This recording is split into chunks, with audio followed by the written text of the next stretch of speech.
guys, welcome to Hot Moon Financial, the home of everything that rocks. I am Mel O, your CFP. On today's 420 solution, we are continuing our celebration of the month of Motley for March. If you don't know, Motley Crue is my favorite band, as you can see from behind me. So what we're going to talk a little bit about today is behavioral finance, and we're going to use as an example John Corabi.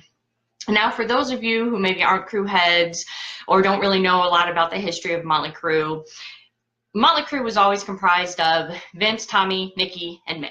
Okay.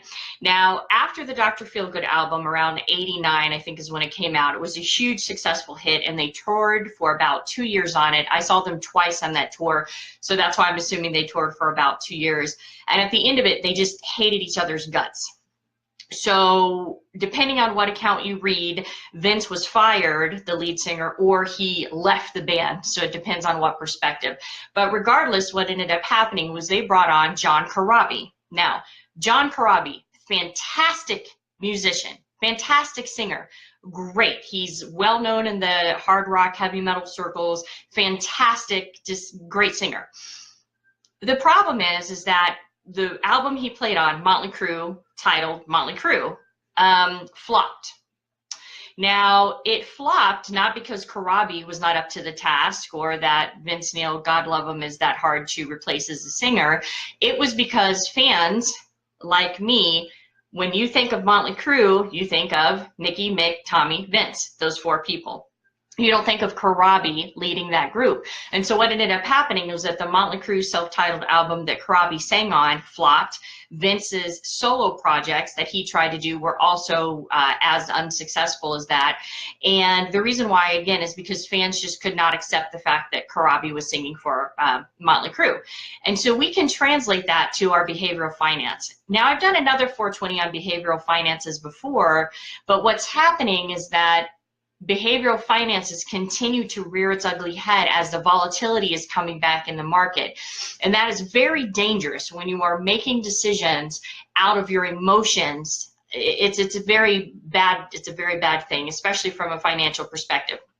So, you know, you have people that have maybe inherited stocks that the stocks are now in the crapper and don't look like they're going to come back, and they won't sell them because of nostalgic reasons, especially if they had a loved one pass away and that account came to them. They don't want to sell because that was their loved one's stock.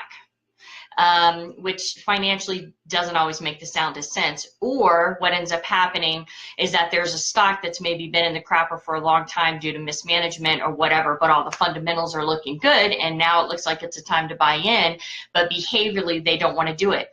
The same reason why, as a die-hard Motley Crue fan, I still do not own Motley Crue, self-titled Motley Crue with Corabi, because I cannot mentally get over the hump because Vince is always a singer to Motley Crue to me. So if you guys have any questions on that, or if, as volatility is coming back in the market, you're getting a little nervous, reach out to me. Or you know what, if you want to talk music, I would love to hear from you, especially if it's about Motley Crue or anything in the rock genre. Please hit me up on Twitter at MelRocksMoney, or feel free to email me at mel@hotmoonfinancial. And as always, guys, budget for the fun stuff, live for today. You never know what's coming down the pipe. I hope you go see some good shows this weekend.